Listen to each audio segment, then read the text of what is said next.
Question 5. How did you address your audience?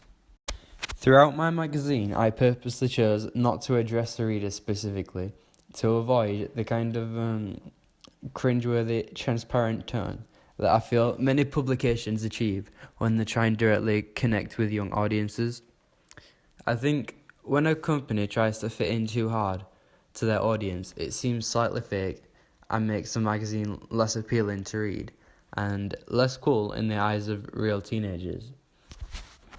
I mean, personally, I think that young people can really see through it, and it becomes something that they make fun of rather than connect to.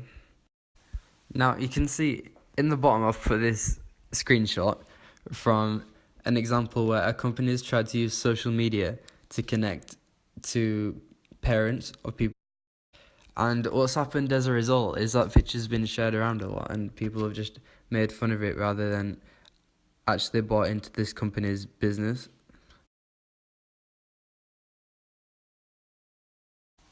I chose to write all my headings, subtitles, and cover lines in a fairly professional written manner.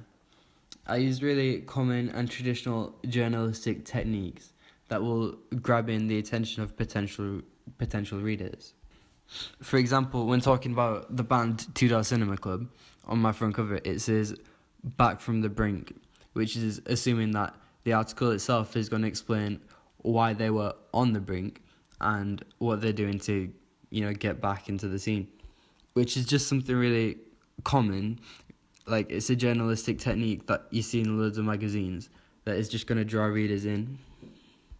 As well as this, on the heading below, it says "Breaking Stereotypes, Breaking Records," which is a use of repetition, making the heading as a whole sound really catchy and fun, like a small tagline, as well as making a potential reader wonder, what is this artist doing to break stereotypes or to break records, you know what I mean?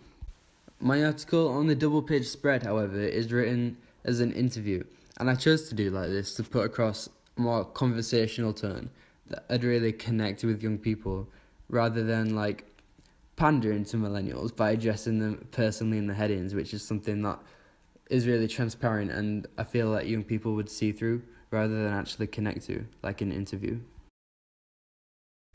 The colour scheme that I use throughout my magazine is typically pinks, purples and blues, which artistically really balances out and it stays consistent throughout the magazine. I think these colours complement each other as well, which really helps to create consistency and an artistic balance. Now, these colours would obviously attract a female audience to some extent, as well as men that feel they aren't deterred by a colour that is stereotypically feminine. This way, I'm also gaining a more forward-thinking male audience, which would really help to target my demographic.